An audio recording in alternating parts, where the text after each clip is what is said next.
Merci beaucoup, merci de l'invitation. Je suis Claudine Hermann, comme c'est écrit dans le programme.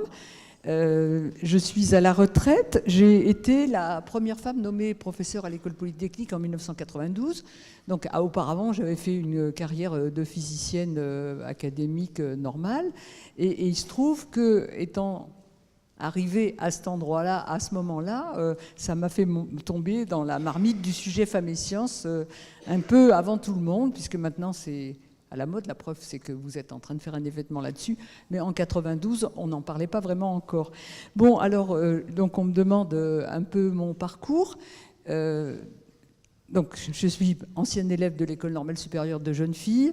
J'ai fait ma recherche à l'École polytechnique pendant toute ma carrière.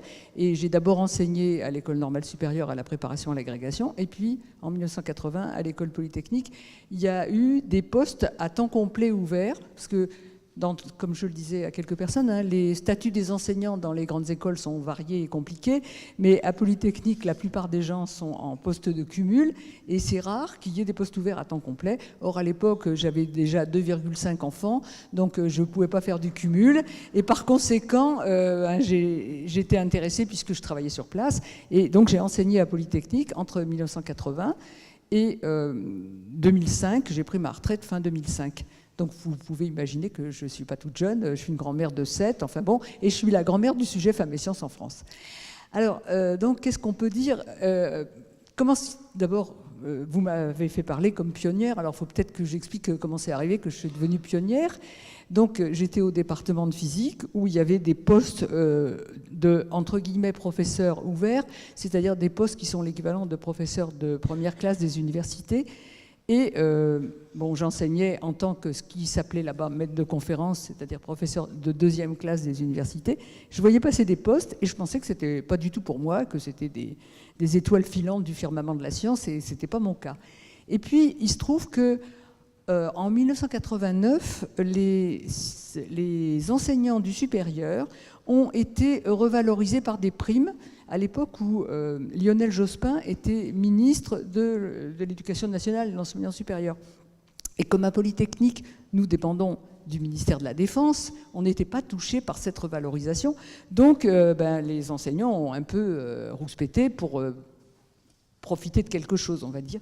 Et à cette époque-là, on a demandé à une personnalité de faire une étude sur les professeurs à Polytechnique, Emmanuel Grison, qui nous a quittés il y a quelques années, qui était une personne absolument remarquable. Et dans son rapport, il a écrit, parmi les enseignants de Polytechnique qui sont professeurs, il y a besoin de nobelisables, mais il y a aussi besoin de gens qui fassent le travail.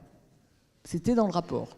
Par ailleurs, à la maison, mes 3 fils disaient « Alors maman, quand est-ce que tu passes prof ?» Et moi je disais « C'est pas pour moi, c'est pas pour moi. » Puis un jour, comme quand on fait de la recherche, de temps en temps, il y a 2 idées qui se croisent au milieu du cerveau et ça donne une nouvelle idée.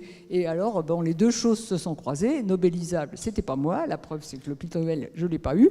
Mais des gens qui fassent le travail, c'était peut-être moi. Et donc, j'ai déposé mon dossier, très naïvement. Et à ce moment-là, on m'a dit « Si tu passes, tu seras la première. » Bon, depuis la fondation de l'école.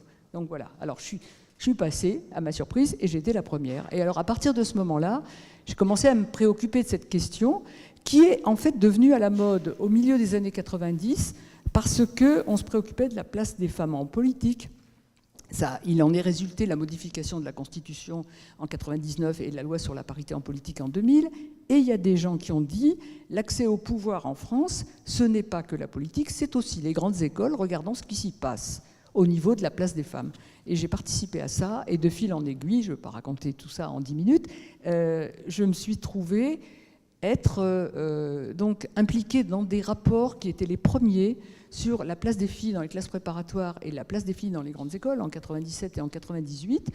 Du coup, on faisait ça avec une dame qui est décédée maintenant, qui était déjà assez âgée, Huguette Delaveau, qui était professeure en mathématiques appliquées, qui faisait des statistiques alors que c'était très difficile, les chiffres n'étaient que très peu disponibles. Et donc, on était un peu trop sollicités pour aller raconter les résultats de ce travail. Et donc, on s'est dit, si on fait une association, Femmes et Sciences, eh bien, il y aura plus de personnes. et le travail sera mieux réparti.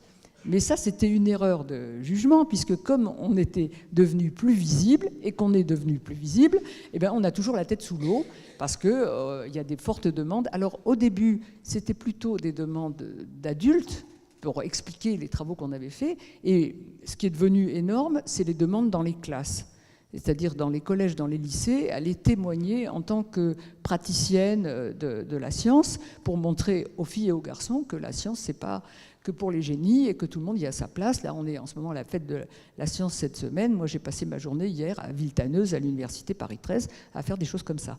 Donc, on est toujours très occupés. Et parmi ceux d'entre vous qui étaient là hier, la présidente actuelle de Femmes et Sciences, Sylvaine Turchez, est intervenue dans votre événement.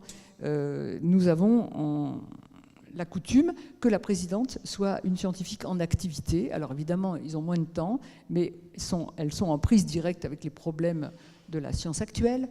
Et donc, c'est mieux que des retraités qui s'accrochent. Alors nous, les retraités, on va sur le terrain parce que aux heures où tout le monde travaille, c'est les gosses demandent qu'on vienne. Voilà. Alors, j'avais noté quelques petits trucs à vous dire. Donc, moi, j'étais physicienne en optique des solides, mais dans notre laboratoire, il y avait un groupe de chimie du solide. Dans ce groupe de chimie du solide, il y avait Philippe Barbou, qui était le bureau contre le mien, à qui j'envoie le bonjour. Je sais qu'il n'est pas disponible aujourd'hui. Il y a plusieurs personnes dans la salle ou que je viens de voir qui étaient des chimistes avec qui j'ai eu le plaisir de collaborer. Donc, je ne suis pas très, très loin de la communauté qui est là aujourd'hui. Alors, une autre chose que je voulais dire, c'est que, évidemment, le problème des femmes en sciences, c'est un problème très, très compliqué, partagé par de nombreux pays. Je suis aussi vice-présidente de la plateforme européenne des femmes scientifiques qui rassemble des associations dans les différents pays d'Europe comme Femmes et Sciences ou Femmes et Mathématiques en France. Et tous ces pays ont ce problème-là. Alors, il y a des points communs, il y a des points différents à cause de la culture des pays qui est différente ou de l'histoire des pays qui est différente, mais il n'y a pas une recette miracle, donc il faut continuer à travailler chacun de son côté comme on peut et ne pas poser la faute, entre guillemets, sur les autres parce que sinon personne n'avancera. Et puis, je voulais vous dire qu'au niveau, donc, les réseaux, c'est très important, c'est un des éléments du problème. La politique générale du pays, c'en est un autre. Le besoin des industriels, c'en est encore un autre. Donc, tout ça, ça se mélange et chacun doit faire de son mieux. Alors, je voulais aussi terminer en disant qu'il y a des réseaux au niveau des grandes écoles. Il y a Sciences Paris Tech au féminin et Chimie de Paris est dedans. Et Valérie Archambault et le contact pour Chimie de Paris au niveau des anciennes, on va dire. Et que l'association Femmes et Sciences, peut-être, je pense que Sylvaine l'a dit hier, organise le 5 novembre à Paris un colloque sur femmes scientifiques et entreprises qui certainement pourrait intéresser un certain nombre d'entre vous, qui soient étudiants ou qui soient professionnels. Et donc vous êtes les bienvenus, il suffit de s'inscrire. Voilà. Je ne sais pas si j'ai débordé, non ? Parfait, vous êtes parfaitement dans les temps. Merci et je répondrai à des questions avec plaisir s'il y en a. Merci beaucoup pour votre témoignage.